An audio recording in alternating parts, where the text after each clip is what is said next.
Hello students, मैं संतोष कुमार यादव आप सभी का इस ऑनलाइन सेशन में स्वागत करता हूं। आज हम क्लास 11th अकाउंटेंसी में चैप्टर नंबर 9 में सिंपल या सिंगल कॉलम कैश बुक को समझेंगे। सिंपल या सिंगल कॉलम कैश बुक, यहाँ पर हमें इसका एक फॉर्मेट दिया गया है। इसमें दो साइड होते हैं, डेबिट साइड और क्रेडिट साइड। दोनों साइड की ओर सेम कॉलम होते हैं। Debit particulars, voucher number, LF और अमाउंट के लिए। डेबिट साइड की ओर पर्टिकुलर कॉलम में हम रिसिप्ट को लिखते हैं और इनको लिखने के लिए इनके अकाउंट के आगे हम सभी में टू वर्ड का यूज़ करते हैं। जबकि क्रेडिट साइड की ओर पर्टिकुलर्स कॉलम में हम पेमेंट्स को लिखते हैं और इनके लिए हम अकाउंट के नाम के आगे बाय शब्द का उपयोग करते हैं। इसमें हमें केवल कैश से रिलेटेड ट्रांजेक्शन्स करने होते हैं। इस प्रकार की कैश बुक स्मॉल रिटेलर्स के द्वारा रखी जाती है।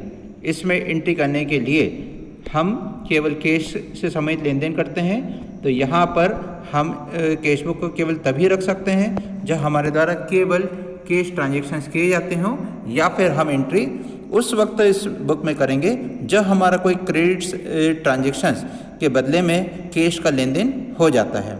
इसके जो कॉलम है उनमें एंट्री करने के लिए हमारा वही तरीका होगा जो कि हम अभी तक यूज़ करते आ रहे हैं। यहाँ पर डेबिट और क्रेडिट साइड में कौन से अकाउंट होते हैं वो हमें पता करने होते हैं।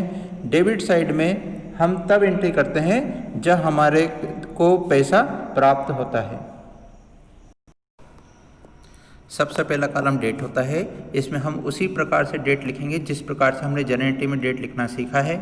इसके बाद में सेकंड कॉलम होता है पर्टिकुलर्स का। इसमें हमें उस अकाउंट का नाम लिखना होता है जिसमें एंट्री की जाना होती है। जैसे कि जब पर्सनल अकाउंट होता है तो यहाँ पर हम उस पार्टी का नाम को लिखेंगे। यहाँ पर टू और बाय करके उस पार्टी का नाम लिखा जाता है। इसके बाद में यदि नॉमिनल अकाउंट होता है तो हम उस एक्सपेंसेस या इनकम या लॉस और गेन से रिलेटेड जो भी अकाउंट है उसके नाम के साथ में एंट्री करते हैं। इसी प्रकार से रियल अकाउंट में हम उस आइटम के नाम से एंट्री करते हैं। इसके बाद में तीसरा कॉलम हमारा वाउचर नंबर का होता है, जिसके लिए हम संक्षिप्त चिन्ह V.NO. का यूज़ करते हैं। ये वाउचर हमारे डेबिट और क्रेडिट के वाउचर होते हैं, जिसके बारे में हमने सोर्स डॉक्यूमेंट में पहले पढ़ा है कि दो प्रकार के वाउचर हम बनाते हैं। तो उन्हीं वाउचर्स के नंबर हमें लिखना होते हैं। इसके बाद में चौथा कॉलम हमारा LF या लेजर फोलियो का होता है। इसमें हम लेजर का पेज नंबर की एंट्री करते हैं। इसके बाद फिफ्थ कॉलम हमारा अमाउंट का होता है, जिसमें हमें डेबिट और क्रेडिट की जाने वाली अमाउंटों की एंट्री करना होती है। अब इसके बाद हम यहाँ देखेंगे balancing the single column cash book.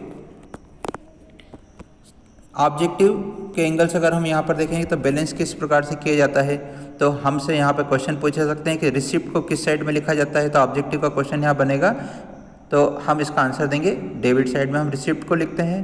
Payment कहाँ लिखे जाते हैं, तो पेमेंट को हम क्रेडिट साइड की ओर लिखते हैं। इसके बाद में हम डेबिट और क्रेडिट साइड की ओर टोटल करते हैं। दोनों के बाद टोटल करने के बाद में हम उनका डिफरेंस निकालते हैं। कैश बुक में बैलेंस हमेशा क्रेडिट साइड की ओर निकलता है। इस डिफरेंस को हम bye balance CD particular column में लिखते हैं और उसके बाद में जो डिफरेंस की अमाउंट होती है उसे अमाउंट कॉलम में लिखा जाता है। इसके बाद हम दोनों साइड टोटल करते हैं। टोटल में जो बड़ा वाला टोटल था उसे ही दोनों साइड में लिखा जाता है, क्योंकि बैलेंस लिखने से अब टोटल इक्वल हो गए हैं। इसके बाद में in the beginning of the next month, तो हमें ये जो बाय बैलेंस CD अभी लिखा था इसकी एंट्री हमें डेबिट साइड की ओर टू बैलेंस BD करके लिखना होती है और इसमें हम बैलेंस की अमाउंट को दर्शाते हैं। तो इस प्रकार से हम सिंगल कॉलम कैश बुक में बैलेंस निकालने का कार्य करते हैं।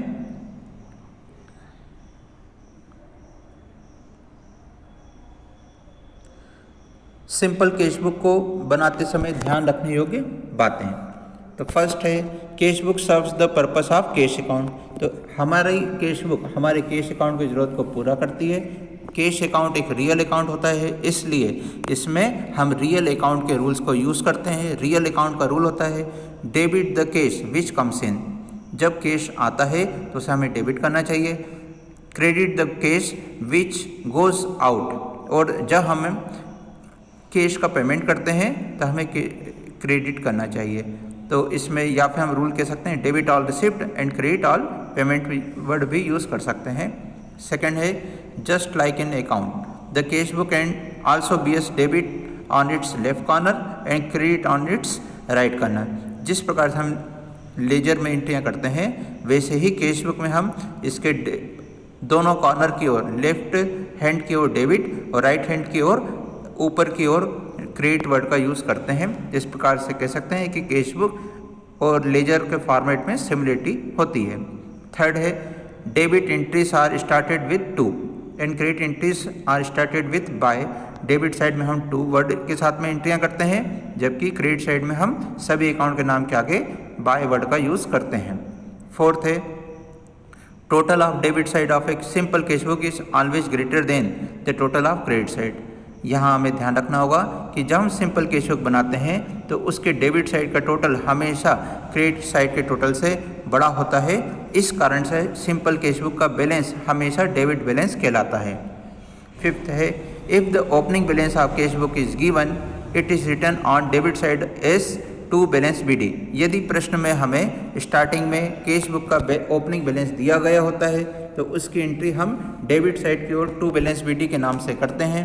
सिक्स्थ है cash book is balance while other subsidy books are total. Cash book का बैलेंस उस वक्त बराबर होता है जब अन्य सब्सिडी बुक के टोटल भी किए जाते हैं। इसके अन्य सेवन्थ है कैश बुक में भी बैलेंस्ड।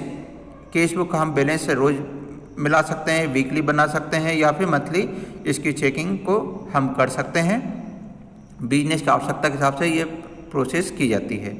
एट्थ है the debit total of cash book is always greater. जैसा कि हम पहले भी पढ़ चुके हैं कि डेबिट साइड का टोटल कैश बुक का हमेशा ज़्यादा होता है।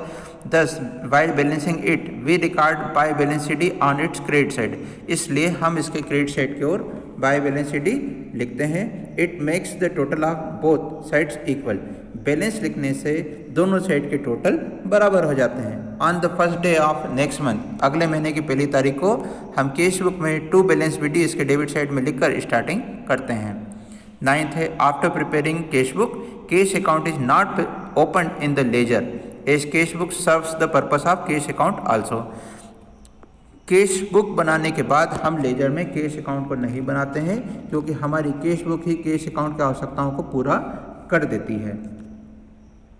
यहाँ पर हमें कुछ बातों का और ध्यान देना होगा जब हम कैश बुक बनाते हैं। फर्स्ट है when transactions are given without party name. जब हमें कोई बिजनेस ट्रांजेक्शन दिया हो जिसमें पार्टी का नाम न लिखा हो, एग्जांपल है इसका goods purchase sales made etcetera are considered cash transaction. जब इस प्रकार से दिया जाता है तब इन ट्रांजेक्शन को हमें कैश ट्रांजेक्शन मानना चाहिए। यानी कि यहाँ पे ये हमें मान लेना चाहिए कि जब किसी ट्रांजेक्शन के बारे में ये न बताया गया हो कि उसमें कैश का ट्रांजेक्शन हुआ है या नहीं हुआ है तो हम उसे कैश ट्रांजेक्शन मानकर एंट्री करते हैं। सेकेंड है when transactions are given with party name. जब ट्रांजेक्शन हमें पार्टी के नाम के साथ दिए जाते हैं जैसे कि सेल्स मेड टू अभिजीत या फिर purchases made from Kotlika etcetera are considered credit transactions hence they are not recorded in the cash book. और जैसे कि यहाँ पर हम एग्जांपल देख सकते हैं कि हमने सेल्स मेड टू अभिजीत लिखा है, यहाँ अभिजीत का नाम दिया है और कैश वर्ड यूज़ नहीं हुआ तो इससे ये क्रेडिट ट्रांजेक्शन हो जाता है। परचेजेस मेड फ्रॉम कोटेलिका, यहाँ भी नाम दिया है लेकिन कैश वर्ड यूज़ नहीं हुआ इसलिए ये भी क्रेडिट ट्रांजेक्शन है और क्रेडिट ट्रांजेक्शन की एंट्री कैश बुक में नहीं की जाती है, इसलिए इसे हमें छोड़ देना चाहिए। थर्ड पॉइंट है when transactions are given with party name and cash is also mentioned. जब हमें पार्टी का नाम भी दिया हो कैश भी लिखा हो तब ऐसी स्थिति में उस ट्रांजेक्शन को हम कैश ट्रांजेक्शन मानकर एंट्री करते हैं। जैसे एग्जांपल है goods purchase from Gupta and sons for cash. यहाँ पर गुप्ता एंड सन्स का नाम तो दिया है पर कैश भी दिया है इसलिए इसे कैश ट्रांजेक्शन माना जाएगा और इसकी एंट्री कैश बुक में हम करेंगे। इसका फोर्थ पॉइंट है discount allowed or received will be recorded through journal entry. जब हम जर्नल एंट्री करते हैं डिस्काउंट रिसीव्ड या डिस्काउंट अलाउड के संबंध में तब एंट्री इस प्रकार से की जाती है। जब हम डिस्काउंट देते हैं तो discount allowed account debit to access account होता है और डिस्काउंट रिसीव्ड में vice account debit to discount received की एंट्री करते हैं। इसके बाद में हम यहाँ पर एक एग्जाम्पल देख सकते हैं इसका जिसमें कि simple cash book without GST के ट्रांजेक्शन्स हमें दिए गए हैं। यहाँ पर हम इनके एंट्री इस प्रकार से करेंगे। सबसे पहले हमें इसका कॉलम बनाना है सिंपल कैश बुक के लिए और यहाँ पर इसका जो प्रोप्राइटर है उसका नाम हमें देखना होगा। तो यहाँ किसी का नाम नहीं दिया है इसलिए हम लिखेंगे in the books of dash dash dash. फिर हेडिंग डालेंगे कैश बुक या सिंपल कैश बुक लिखना चाहिए। इसके बाद में दोनों साइड की ओर हम डेबिट और क्रेडिट साइड लिखेंगे। इसके बाद हम इसके कॉलम बनाएंगे। तो हमारे कॉलम्स में हम यहाँ पर वाउचर नंबर को छोड़ सकते हैं, क्योंकि यहाँ पर हमें क्वेश्चन में वाउचर नंबर की एंट्री नहीं दी गई है, इसलिए इसे हम चाहें तो ना बनाएं तो भी चल सकता है। इसके में हमारी शुरुआत होती है अगस्त 1 से। इसमें दिया है balance of cash in hand, यानी कि यहाँ पर मंथ की स्टार्टिंग में ओपनिंग कैश इन हैंड या ओपनिंग कैश बैलेंस के बारे में बताया गया है। इसकी एंट्री डेबिट साइड की ओर अगस्त 1 में टू बैलेंस बीडी लिख कर की जाएगी। अमाउंट में 5000 आएगा। इसके बाद में परचेजेस मेड लिखा है 1000, परचेजेस मेड लिखा है, यहाँ पर किसी पर्सन का नाम नहीं है। तो जैसे रूल में हमने पढ़ा था, जब कैश वर्ड यूज़ न किया जाए तो उसे कैश ट्रांजेक्शन मानते हैं, इसलिए इसे कैश ट्रांजेक्शन मानेंगे। यहाँ पर कैश गोज आउट होने वाला है, इसलिए इसे पेमेंट है ये, इसलिए इसकी एंट्री क्रेडिट साइड में की जाएगी। तो हम लिखेंगे डेट डालकर बाय परचेजेस अकाउंट 1000 रुपीज़। 4 अगस्त को है पेड सैलरी, 7 को है पेड रेंट। ये दोनों ही एंट्रियाँ पेमेंट से संबंधित हैं, इसलिए ये एक्सपेंसेस हैं। एक्सपेंसेस की एंट्री हम क्रेडिट साइड की ओर करते हैं, तो दोनों की डेट डालेंगे और फिर लिखेंगे अगस्त 4 में बाय सैलरीज अकाउंट 1000 और 7 अगस्त में लिखेंगे बाय रेंट अकाउंट 400। इसके बाद में 10 अगस्त में दिया है रिसीव्ड फ्रॉम करण। यहाँ पर कैश रिसीव्ड की बात हो रही है, तो हमें करण से पैसा मिला है, तो कैश कमसिन है, इसलिए डेबिट की ओर एंट्री करेंगे। 10 अगस्त को लिखेंगे टू करण 2000 रुपीज़। इसके बाद में अगस्त 14 की एंट्री है, जिसमें हमें दिया है good sold to Ajit on credit. यहाँ पर क्रेडिट ट्रांजेक्शन है, क्रेडिट ट्रांजेक्शन्स कैश बुक में नहीं लिखे जाते हैं, इसलिए इसे हम छोड़ देंगे। 19 अगस्त को है पेड टू दलजीत। यहाँ पर हमने दलजीत को पेमेंट किया है, तो कैश पेमेंट हुआ है, इसलिए इसकी एंट्री क्रेडिट साइड में होगी। लिखेंगे हम बाय दलजीत और 1000 रुपीज़ लिखेंगे। 25 अगस्त को दिया है परचेज फर्नीचर। यहाँ पे नहीं बताया कि कैश है क्रेडिट, तो इसे कैश ट्रांजेक्शन मानकर एंट्री बाय में की जाएगी। क्रेडिट साइड में हम लिखेंगे बाय फर्नीचर अकाउंट 1000 रुपीज़। इसके बाद में 30 अगस्त को दिया है सोल्ड गुड्स फॉर कैश। यहाँ सेल की है कैश के रूप में, इसलिए हमको कैश रिसिप्ट होने जा रही है, इसलिए एंट्री डेबिट में आएगी। तो अगस्त 30 को लिखेंगे टू सेल्स अकाउंट 2000 रुपीज़। इस प्रकार से हमने सभी एंट्रियों को किया।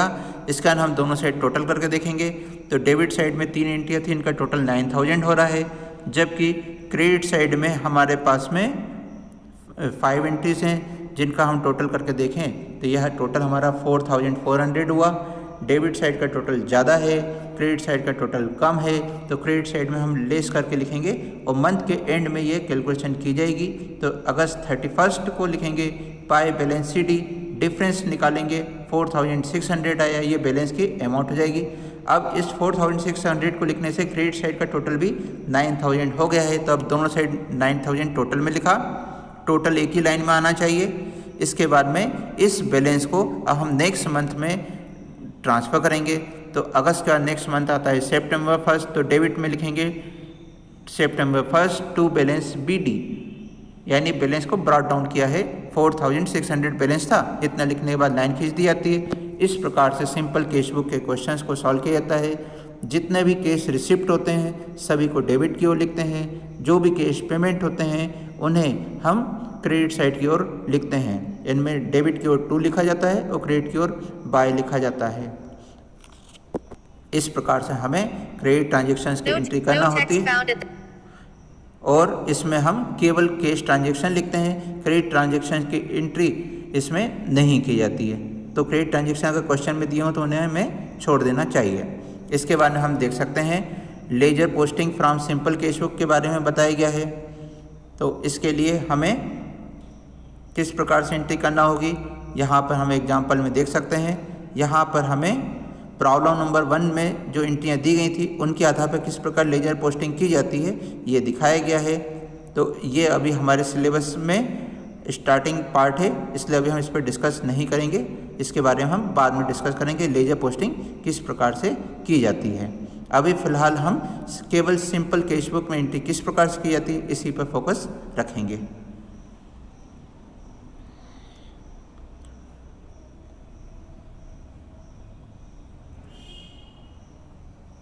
अब इसके बाद में हमारा